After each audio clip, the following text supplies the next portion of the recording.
다윗에게는 소원이 하나 있었습니다. 다윗이 가지고 있었던 소원은 나라를 좀 더 부강하게 만드는 것 아니었습니다. 자기가 좀 더 높은 명예를 가지는 것도 아니었습니다. 좀 더 지혜로운 것도 아니었고, 좀 더 많은 부를 축적하는 것도 아니었습니다. 솔로몬에게는 한 가지 소원이 있었습니다. 죽기까지 이루지 못한 소원이 딱 하나가 있었습니다. 그 소원이 무엇이었냐면은 하나님의 성전을 건축하는 것이었습니다. 다윗은 자신의 집을 아주 아름답게 지었습니다. 자신의 집을 짓고 난 이후에 가만히 생각해 보니 하나님의 전이 너무나도 볼품이 없는 겁니다. 아시다시피 성전이 지어지기 전에 하나님은 어디에 계셨습니까? 성막에 계셨지요. 다윗의 생각에 너무나도 자신의 집을 아름답게 지었는데 하나님이 거처하시는 곳은 없는 것을 보고 너무나도 안타까웠습니다. 지금은 언약궤는 있으나 그 언약궤를 온전히 모실 만한 곳이 없어 보였던 것이죠. 그래서 다윗은 한 가지의 소원을 품었습니다. 성전을 건축해야겠다라는 것이었죠. 그래서 그는 여러 가지 방법으로서 어떻게 하면 성전을 건축할 수 있을까를 연구했습니다. 필요한 것들이 무엇이 있을지도 생각하고 여러 가지 것들을 살펴서 그 모든 것들을 준비하기에 이르렀습니다. 근데 하나님께서 다윗의 소원을 들어주지 않으셨습니다. 그럼 성경이 이 다윗을 평가하기를 어떻게 평가하고 있냐면은 하나님의 마음에 합한 사람이었다라고 평가를 합니다. 근데 신기한 것은 뭐냐면 이 다윗이 하고자 하는 일, 특별히 이 성전을 건축하고자 하는 일에 대하여서는 하나님께서 거절하셨다라는 것이죠. 그럼 다윗이 지금 가지고 있는 소원이 어떤 소원입니까? 자기를 위한 소원입니까? 자기를 위한 소원이라면 하나님께서 거절하시는 것이 그럴 수 있겠다 싶습니다. 그런데 지금 다윗이 가지고 있는 소원은 어떤 소원이냐면은 자기를 위한 것이 아니라 하나님을 위한 것이지요. 자신의 부와 자신의 명예, 자신의 나라를 위한 것이 아니라 하나님을 위한 소원을 품고 있었으나 하나님께서는 그를 막으셨습니다. 하나님께서 성전에 건축할 마음이 있는 다윗에게 이렇게 말씀하셨습니다. 너는 피를 심히 많이 흘렸고 크게 전쟁하였느니라. 내가 내 앞에서 땅에 피를 많이 흘렸은즉 내 이름을 위하여 성전을 건축하지 못하리라 라고 말씀하셨습니다. 다윗의 이 아름다운 소원 앞에 하나님께서는 너는 못하리라 라고 단호하게 말씀을 하셨습니다. 그러면서 하나님께서는 보라, 한 아들이 내게서 나리니 그는 온순한 사람이라. 내가 그로 주변 모든 대적에게서 평온을 얻게 하리라. 그의 이름을 솔로몬이라 하리니 이는 내가 그의 생전에 평안과 안일함을 이스라엘에게 줄 것임이니라 라고 말씀을 하십니다. 다윗에게는 너는 안 된다라고 말씀하신 하나님께서 너의 아들 솔로몬으로 하여금 성전을 짓겠다라고 말씀을 해주고 계시는 것이죠. 이 말씀을 들은 다윗은 낙심하지 않았습니다. 자신의 때에 자신의 소원을 따라서 성전이 건축되지 않는 것으로 인하여서 결코 마음이 무너지거나 하지 않았습니다. 오히려 그는 하나님께서 자신의 아들을 통하여서 성전을 건축하시려고 하는 계획이 있으시다라는 것을 알고는 힘써 성전을 지을 수 있는 준비를 하게 됩니다. 역대상 22장 14절 이하의 말씀을 보시면 다윗이 환난 중에 여호와의 성전을 위하여서 어떻게 준비하였는지를 기록하고 있습니다. 그가 준비한 것이 이렇습니다. 금 10만 달란트, 은 100만 달란트, 녹과 철을 그 무게를 달 수 없을 만큼 심히 많이 준비하였고 또 제목과 돌을 준비하였다라고 이야기를 하고 있습니다.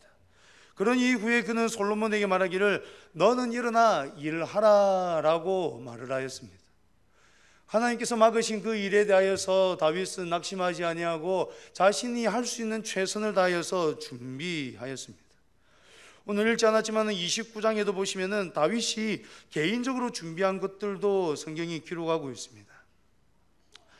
29장 2절 이하의 말씀을 보시면 그가 준비하였던 것들이 나옵니다. 내가 이미 내 하나님의 성전을 위하여 힘을 다하여 준비하였나니 곧 기구를 만들 금과 은과 녹과 철과 나무와 또 만호와 가공할 검은 보석과 채석과 다른 모든 보석과 옥돌이 매우 많으며 라고 이야기한 이후에 3절에 가서는 내가 사유한 금, 은으로 내 하나님의 성전을 위하여 드렸노니 오빌의 금 3,000달란트와 수는 7,000달란트라 라고 이야기를 하고 있습니다.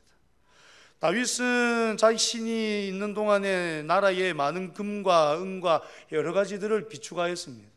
그것으로 그치지 아니하고 자신의 것들을 들여서 금 3,000달란트와 수는 7,000달란트를 더 하나님 앞에 내어놓았습니다. 그런 이후 그는 또 백성의 지도자들 앞에서 이야기를 하죠. 그렇게 되니 백성의 지도자들도 그 이야기를 듣고는 그들 또한 하나님 앞에 내어놓습니다. 7절 말씀에 하나님의 성전 공사를 위하여 금 5,000달란트와 금 10,000다리, 은 10,000달란트와 놋 18,000달란트와 철 100,000달란트를 드리고 보석을 가진 모든 사람은 게르손 사람 여히엘의 손에 맡겨 여호와의 성전 곳간에 드렸더라 라고 이야기를 하고 있죠. 다윗은 지금 계속해서 자신이 할 수 없는 일에 대하여서 최선을 다하고 있는 모습을 발견하게 됩니다. 다윗의 이러한 모습을 통해서 우리는 그리스도인의 삶의 모습이 어떠해야 하는지를 발견하게 되는 것이죠. 사랑하는 성도 여러분, 우리의 삶의 목적, 우리의 삶의 목표는 내가 원하는 것이 아니라 하나님께 있습니다. 우리의 삶의 목표는 나에게 있는 것이 아니라 하나님께 있는 것입니다. 내가 원하는 것을 하고자 힘쓰고 애쓰는 것이 아니라 성도의 삶은 하나님께서 원하시는 그 일을 이루는 데에 초점이 맞추어져 있어야 되는 것입니다. 다윗이 지금 그러한 것이죠. 자신의 소원은 무산되었으나 이 일을 하나님께서 기뻐하셔서 자신의 아들에게 맡기신다는 것을 알고 그가 이렇게 준비하고 있더라는 것이죠. 이렇게 준비하는 다윗의 마음이 어떠했을까요? 할 수 없는 일, 자신은 볼 수 없는 그 일로 인하여서 낙심하지 않았습니다. 다윗은 이 일을 하는 가운데에 하나님께 찬양하고 하나님께 감사드리며 하나님께 기도하였습니다. 오늘 읽었던 말씀에 이 내용들이 모두 포함되어 있습니다. 9절 말씀에 백성들이 자원하여 드린 것으로 인하여서 백성들은 기뻐하였습니다. 그리고 그들이 성심으로 여호와께 자원하여 드림으로 말미암아서 다윗 왕도 심히 기뻐하였습니다. 그러면서 10절 이하에 이제 다윗이 이야기하는 것들이 나옵니다. 우리 10절 말씀을 함께 한번 읽어보겠습니다. 10절입니다. 다윗이 온 회중 앞에서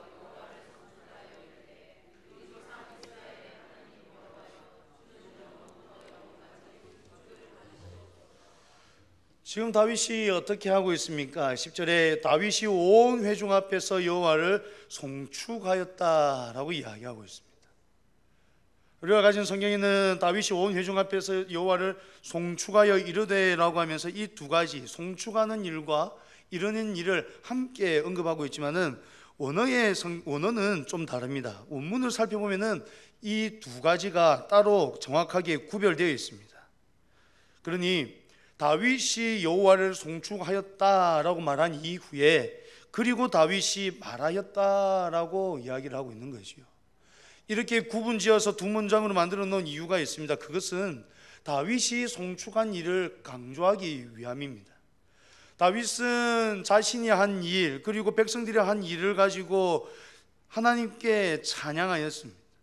다윗은 하나님이 어떠한 분이신지를 분명하게 알고 있었기 때문에 그 하나님께 찬양하고 있는 것입니다. 10절 이하의 말씀, 11절 이하의 말씀들을 살펴보십시오. 11절 이하에 어떻게 이야기합니까? 여호와여 위대하심과 권능과 영광과 승리와 위엄이 다 주께 속하였사오니 천지에 있는 것이 다 주의 것이로소이다. 여호와여 주권도 주께 속하였사오니 주는 높으사 만물의 머리이심이니이다. 12절은 또 어떻게 이야기합니까? 부와 귀가 주께로 말미암고 또 주는 만물의 주제가 되사 손에 권세와 능력이 있사오니 모든 사람을 크게 하심과 강하게 하심이 주의 손에 있나이다. 11절과 12절에서 지금 다윗이 이야기하고 노래하는 것이 무엇입니까? 모든 것이 주께 속하였다라는 것이죠. 11절에 주께 속하였다는 것이 무려 두 번이나 반복해서 나옵니다. 뿐만 아니라 모든 것이 주의 손에 있나이다 라고 하면서 이 모든 것들이 하나님께 속하였음을 그는 노래하고 있는 것입니다. 다윗은 이 모든 것들이 하나님의 것이라는 것을 알았기 때문에 하나님이 어떠한 분이신지를 알았기 때문에 그는 하나님 앞에 송축하고 있는 것입니다. 지금 다윗이 준비하는 것은 자기가 이미 가지고 있는 것들이었습니다. 자신이 다스리는 나라가 부강하기 때문에 드릴 수 있는 것이었습니다. 그러나 그의 이 초점, 이 찬양의 초점을 가만히 살펴보면 자신으로부터가 아니라 이 모든 것들이 주께 속하였으므로 찬양하고 있는 것을 우리는 보게 되는 것이지요. 하나님을 바르게 인식하고 하나님을 바르게 바라볼 때 우리는 찬양할 수가 있습니다. 사랑하는 성도 여러분, 찬양을 언제 부르십니까? 마음 다해 찬양을 부르실 때에 어떤 마음으로 부르셨습니까? 우리가 찬양을 부를 때도 동일한 마음으로 찬양을 하지 않습니까? 우리가 찬양을 부르면서 감격하고 우리가 찬양을 부르면서 눈물을 흘리고 기뻐할 때가 바로 이러한 것들이 경험될 때이지 않습니까? 하나님을 하나님으로 인정하여 드리고 하나님의 하나님 되심을 분명하게 깨달을 때에 우리도 동일하게 찬양 가운데에 기쁨을 누리고 감사함을 누리며 나아가지 않습니까? 다윗은 하나님을 분명하게 알았기 때문에 지금 이렇게 찬양할 수가 있는 겁니다. 다윗은 하나님을 찬양하였습니다. 그리고 이 찬양하는 것으로 그치지 아니하고 하나님께 감사드리고 있습니다. 우리 14절 말씀을 함께 한번 읽어보겠습니다. 14절입니다. 나와 내 백성이 무엇이기에 이처럼 즐거운 마음으로 드릴 힘이 있었나이까? 모든 것이 주께로 말미암아 싸우니 우리가 주의 손에서 받은 것으로 주께 드렸을 뿐이니이다. 아멘. 그럼 다윗은 힘써 하나님의 성전을 짓기 위해서 준비하였습니다. 앞서 말씀드린 것처럼 그가 가지고 있는 것으로 하나님께 드렸습니다. 근데 14절 보면은 다윗은 이렇게 이야기하죠. 나와 내 백성이 무엇이기에 이처럼 즐거운 마음으로 드릴 힘이 있었나이까? 나와 내 백성이 무엇이기에 라고 이야기를 하고 있습니다. 여러분, 다윗이 그저 그런 사람 아니지 않습니까? 지금 이스라엘이 그저 그런 나라가 아니지 않습니까? 다윗으로 인하여서 얼마나 나라가 부강하게 됐는지 너무나도 잘 알고 계시지 않습니까? 다윗이 얼마나 위대한 왕이었는지 너무나도 잘 알고 있지 않습니까? 그런데 그가 지금 어떻게 고백을 하고 있습니까? 나와 내 백성이 무엇이기에 라고 고백하고 있는 것입니다. 자신을 생각하고 자신을 바라볼 때에 너무나도 부족하다라는 것이죠. 자기를 주위 사람들이 바라볼 때는 높여줄지 몰라도 하나님 앞에서 자신을 살펴보고 자신의 백성들을 살펴보니 너무나도 부족하기에 지금 그는 이렇게 고백하고 있는 것입니다. 나와 내 백성이 무엇이기에 이처럼 즐거운 마음으로 드릴 힘이 있었나이까? 모든 것이 주께로 말미암아 싸우니 우리가 주의 손에서 받은 것으로 주께 드렸을 뿐이니이다. 다윗은 모든 것이 하나님으로부터 나왔다라는 것을 분명하게 알았습니다. 모든 소유가 하나님의 것인 것을 분명히 알았습니다. 그러기에 지금 자신이 많은 것을 준비하여 하나님께 내어놓고 있지만 이 모든 것들이 자기가 한 일이 아니라 하나님이 하신 일이다라는 것을 알고 이렇게 고백하는 것이죠. 학기 2장 8절에서 하나님께서는 이렇게 이야기하셨습니다. 은도 내 것이요 금도 내 것이니라. 여러분, 은도 모두 하나님의 것입니다. 금도 하나님의 것입니다. 하나님께서 창조하셨고 하나님께서 다스리고 계시기 때문에 하나님께 속하지 않은 것은 그 어느 것도 없습니다. 모든 것이 하나님의 것입니다. 그것을 이 다윗은 분명하게 알았던 것이지요. 그러기에 성전을 짓기 위하여서 그 많은 것을 하나님 앞에 내어놓았지만 그는 나와 내 백성이 무엇이기에 라고 탄식하면서 고백할 수밖에 없었던 것이죠. 사랑하는 성도 여러분, 다윗은 모든 것이 하나님께로부터 나왔다는 것을 분명하게 알았던 자였습니다. 그러하기에 자신을 낮추고 그러하기에 하나님께 감사할 수 있었던 것이지요. 다윗이 자신과 자신의 인생 이스라엘을 향해서 이야기하는 것들이 15절 이하에 나옵니다. 15절에서 어떻게 이야기합니까? 우리는 우리 조상들과 같이 주님 앞에서 이방 나그네와 거류민들이라. 세상에 있는 날이 그림자 같아서 희망이 없나이다. 우리 하나님 여호와여, 우리가 주의 거룩한 이름을 위하여 성전을 건축하려고 미리 저축한 이 모든 물건이 다 주의 손에서 왔사오니 다 주의 것이니이다. 하나님 앞에서 인생을 살펴보니 지금 승승장구하는 것 같고 지금 아주 높은 위치에 있는 것 같지만 자신의 삶을 살펴보니 주님 앞에서 이방 나그네와 거류민과 같다라는 것이죠. 세상에 있는 날이 그림자와 같아서 희망이 없다라고 고백하고 있는 것입니다. 이렇게 이방 나그네와 같고 거류민과 같고 세상에 있는 날이 그림자와 같은 자신들을 사용하여서 하나님의 성전을 위하여서 드릴 것들을 많이 예배하게 하신 하나님을 생각하니 감사할 것밖에 없다라는 것이 다윗의 고백인 것입니다. 사랑하는 성도 여러분, 이 다윗의 고백이 우리 모든 성도님들 가운데도 있기를 간절히 소망합니다. 하나님께서 우리에게 은혜를 다하여 주셨습니다. 우리가 살아가는 것에는 하나님의 은혜 아닌 것이 아무것도 없습니다. 하나님의 자녀 되는 것도 하나님의 분명한 은혜이죠. 우리의 호흡 입순도 하나님의 은혜입니다. 얼마나 많은 사건 사고의 소식이 들려옵니까? 근데 이러한 수많은 사건과 사고들 가운데서도 우리가 오늘 건강하게 교회로 나와서 예배할 수 있다는 것은 하나님의 은혜가 아니고는 불가능한 일이죠. 먹을 것이 있고 입을 것이 있다는 것 참으로 감사한 일입니다. 참으로 하나님의 은혜, 하나님의 다스리심, 하나님의 도우심이 없이는 우리는 결코 살아갈 수밖에 없음을 인정할 수밖에 없습니다. 욥도 그러한 고백을 했었습니다. 하나님께서 욥의 인생 가운데에 시험하실 때에 욥기 1장에서 나오는 욥은 고통 가운데에 이러한 고백을 했습니다. 내가 모태에서 알몸으로 나와 싸운즉 또한 알몸이 그리로 돌아가올지라. 주신 이도 여호와시요 거두신 이도 여호와시오니 여호와의 이름이 찬송을 받으실지니이다. 극심한 시련, 극심한 고통, 극심한 환난 가운데서 했던 이 욥의 고백을 가만히 생각해 보십시오. 주신 이도 여호와시요 거두신 이도 여호와시오니 여호와의 이름이 찬송을 받으실지니이다. 성숙한 신앙인의 모습은 이럴 수밖에 없는 것입니다. 왜냐? 말씀을 통하여서 신앙생활을 하는 가운데서 하나님을 더 깊이 알아가기 때문이죠. 하나님을 더 깊이 알아가니 모든 것이 하나님의 은혜가 아니고는 생각할 수 없고 하나님의 은혜가 아니고는 말할 수 없기 때문에 그 하나님의 은혜만을 찬양할 수밖에 없는 것입니다. 그렇습니다. 모든 것이 하나님의 손에 있습니다.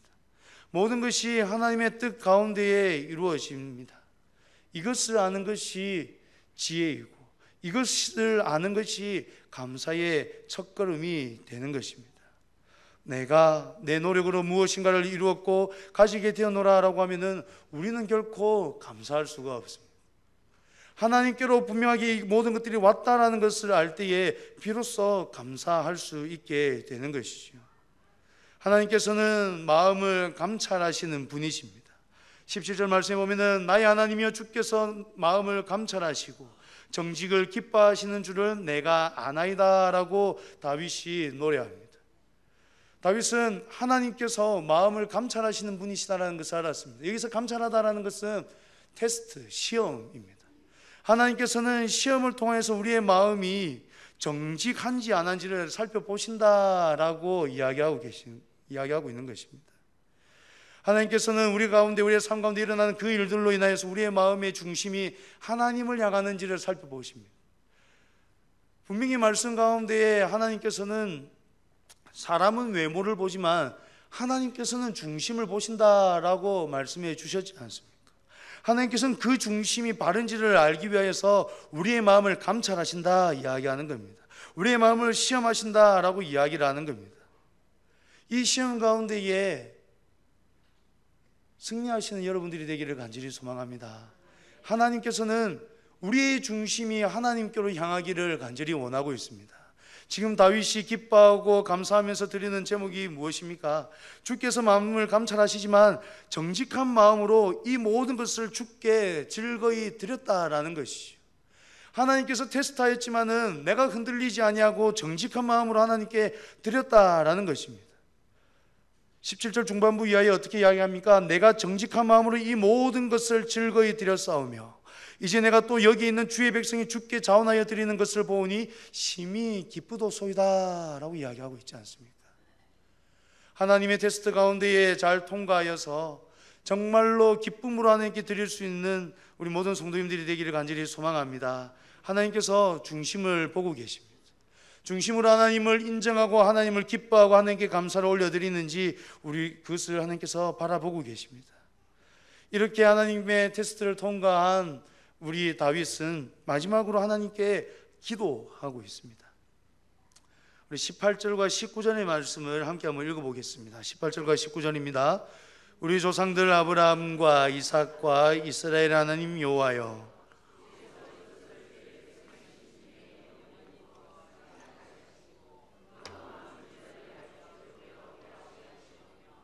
또 내 아들 솔로몬에게 정성된 마음을 주사 주의 계명과 권명과 율례를 지켜 이 모든 행을 행하게 하시고 내가 위하여 준비한 것으로 성전을 건축하게 하옵소서 하였더라. 하나님이 행하셨던 그 일로 인하여서 찬양하고 감사하였던 이 다윗은 이제 모든 것을 하나님께 맡기는 기도를 드리고 있습니다.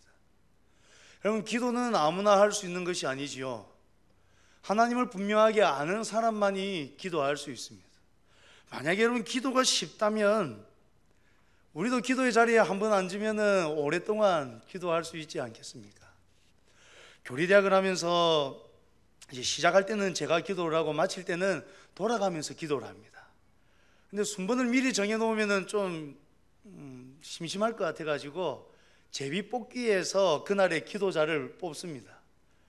교리대회에 참여하시는 분들이 이 시간이 되면 아주 사모하는 마음으로 제비를 뽑습니다. 기도하기를 사모할까요? 기도하지 않기를 사모할까요? 기도하지 않기를 사모합니다. 안타깝죠. 근데 여러분 가만히 생각해 보십시오. 기도하는 게 쉽다면 뽑을 때 당연히 기도하기를 사모하면서 뽑지 않겠습니까? 여러분, 기도하는 게 좀처럼 쉽지가 않습니다. 왜 그럴까요? 기도하는 게 왜 이렇게 부담스럽고 왜 이렇게 쉽지가 않을까요? 오랜 신앙생활을 하셨던 우리 성도님들은 어떻게 기도가 쉬우십니까? 우리 권사님들, 장님들 기도가 쉬우십니까? 갑자기 어떠한 일이 있어서 갑자기 옆구리 쿡 찌르면서 기도 부탁합니다 하면은 쉬우시던가요? 우리 교회 권사님들, 장로님들은 기도의 대가들이시기 때문에 기도를 너무 잘하신다는 것은 압니다. 근데 신앙의 연수가 좀 차도 기도가 어려우신 분들이 분명히 있습니다. 왜 어려울까요? 여러분, 왜 어려울까요? 쉽게 이야기해서 기도나 하나님과의 대화다라고까지도 이야기를 하는데 기도가 참 힘듭니다. 왜 그럴까요? 기도가 어려운 이유는 우리의 마음이 하나님을 온전히 인식하지 못하고 있기 때문입니다. 신앙의 연수는 길고 하여서 들은 것은 많은데 하나님과의 깊은 교제가 없으니 기도가 어려운 것이지요. 말씀을 떠나서 기도하려고 하니 기도가 어려울 수밖에 없는 것입니다. 교리대학을 들으시는 분들 가운데에 참 감사한 이야기들이 들리는데 그분들이 하시는 말씀들 가운데에 교리대학을 배우니 어떻게 기도해야 할지를 조금 알겠다라고 하는 이야기를 하시는 걸 들었습니다. 하나님이 어떠한 분이시고 하나님께서 우리에게 요구하시는 의무가 무엇인지를 알아가니 우리가 누구에게 기도하는지를 알겠고 우리가 어떠한 기도의 제목을 가지고 기도해야 될지를 아니 기도를 좀 이제 쉽게 할 수 있겠다라고 이야기를 하시는 걸 들었습니다. 여러분, 기도는 참 쉽지가 않습니다. 하나님을 바르게 인식하지 않는다면 기도를 할 수가 없습니다. 하나님께서 들어주신다라는 확신이 없으면 기도할 수가 없지요. 기도만큼 시간 낭비가 어디 있습니까? 기도하는 시간에 차라리 그 일을 이루기 위해서 열심히 수고하고 노력하는 게 더 나아 보이지 않습니까? 그럼에도 불구하고 오랜 시간 하나님 앞에 내어놓고 기도할 수 있는 이유는 무엇이겠습니까? 하나님이 들어주신다는 믿음과 확신이 있기 때문인 것이죠. 하나님께서 들어주시고 들어주시는 거 하나님께서 응답하시지 않는다라면 결코 오랜 시간 기도할 수가 없습니다. 다윗은 하나님을 분명하게 알았습니다. 하나님이 어떠한 분이신지를 분명하게 알았기에 그를 찬양하였고 그에게 감사를 올려드렸습니다. 그리고 마지막으로 이 모든 것을 내어놓고 하나님께 기도하고 있는 것입니다. 읽지 않았지만 29장 1절 말씀은 이렇게 이야기합니다. 다윗 왕이 온 회중에게 이르되 내 아들 솔로몬이 유일하게 하나님께서 택하신 바 되었으나 아직 어리고 미숙하며 이 공사는 크도다. 이 성전은 사람을 위한 것이 아니요 여호와 하나님을 위한 것이라 이야기하죠. 하나님께서는 분명히 솔로몬을 통하여서 성전을 짓겠다라고 말씀하셨습니다. 그러나 다윗이 아직 지켜볼 때 이 솔로몬이 지금 어떠하냐? 어리고 미숙하다라는 것이죠. 이 공사는 매우 큰데 아직 이 솔로몬이 너무 어리고 미숙하다는 겁니다. 그래서 많은 것들을 준비하는 가운데 마지막으로 그는 하나님께 이 모든 것들을 맡겨드리고 있는 겁니다. 18절에 우리 조상들 아브라함과 이삭과 이스라엘의 하나님 여호와여, 주께서 이것을 주의 백성의 심중에 영원히 두어 생각하게 하시고 그 마음을 준비하여 주께로 돌아오게 하시오며 또 내 아들 솔로몬에게 정성된 마음을 주사 주의 계명과 권명과 율례를 지켜 이 모든 일을 행하게 하시고 내가 위하여 준비한 것으로 성전을 건축하게 하옵소서 하였더라. 하나님께 모든 것을 맡겨드리는 것입니다. 왜냐? 다윗의 때는 이제 끝이거든요. 다윗의 때는 이제 끝이기 때문에 하나님께 모든 것을 맡겨드리는 것입니다. 자신이 준비한 것들이 부족할까 봐 하나님께 기도하는 것이죠. 주의 백성의 심중에 이러한 것들을 영원히 두십시오 라면서 하나님께 맡겨드리는 겁니다. 아직까지 어리고 미숙한 솔로몬을 향하여서 하나님께서 주의 계명과 권명과 율례를 지켜 행할 수 있도록 정성된 마음을 주십시오라고 간구하고 있는 것입니다. 여러분, 바른 신앙인, 하나님을 바르게 인식하고 하나님을 바르게 아는 신앙인은 바로 이러한 사람입니다. 하나님을 바르게 인식함으로 말미암아서 찬양하고 하나님께서 주신 것들로 인하여서 감사하고 하나님을 믿고 하나님을 확신함으로 말미암아서 기도하는 사람이 바로 성숙된 신앙인, 바른 신앙인인 것이죠. 우리 하늘생교회 성도님들이 이러한 신앙인이 되기를 간절히 소망합니다. 하나님께서 우리를 은혜 가운데에 불러주셨습니다. 우리도 다윗과 같은 이러한 고백을 하면서 살아가야 되지 않겠습니까? 나와 내 백성이 무엇이 간데, 내가 무엇이 간데 하나님 이러한 은혜를 베풀어 주셨습니까? 하나님의 은혜가 경험되고 하나님의 은혜가 기억되어서 내가 무엇이기에 이러한 은혜를 베풀어 주셨습니까? 라면서 찬양하고, 내가 무엇이기에 나에게 이러한 것들을 주셨습니까? 라면서 감사하고, 내가 무엇이기에 이러한 은혜를 베풀어 주셔서 하나님을 찾고 간구하며 기도할 수 있도록 해주셨습니까? 라며 기도하며 나아갈 수 있어야 되지 않겠습니까? 사랑하는 성도 여러분, 하나님이 보시기에 정직한, 하나님이 보시기에 하나님 마음에 합당한 우리 성도님들이 되시기를 간절히 소망합니다. 하나님께서 이렇게 살아간 다윗을 향하여서 마음에 합하다라고 말씀해 주셨습니다. 하나님께서 원했던 사람이 너와 같은 자다라고 이야기해 주셨던 것이죠. 사랑하는 성도 여러분, 우리도 하나님 앞에 섰을 때에 칭찬받는 자들이 되어야 되지 않겠습니까? 무엇으로 칭찬받을 수 있겠습니까? 이 땅에서 행하였던 많은 일들이 칭찬받게 하겠습니까? 이 땅에서 높은 명예를 누리는 것이 하나님 앞에 섰을 때 우리로 하여금 칭찬받게 하겠습니까? 하나님 앞에 섰을 때에 칭찬받는 방법은 오늘 말씀에 나온 이것밖에 없습니다. 하나님을 바르게 인식함으로 하나님을 찬양하고 감사하고 기도하는 것, 이것 외에는 하나님 앞에 섰을 때에 결코 칭찬받을 수 있는 것이 아무것도 없습니다. 바라기는 우리 하늘생교회 모든 성도님들이 하나님을 바르게 인식함으로 하나님께 찬양 올려드리고 하나님께 감사하며 하나님께 날마다 기도하며 나가시는 우리 모든 성도님들이 되시기를 간절히 소망합니다. 이제 우리 들은 말씀을 생각하면서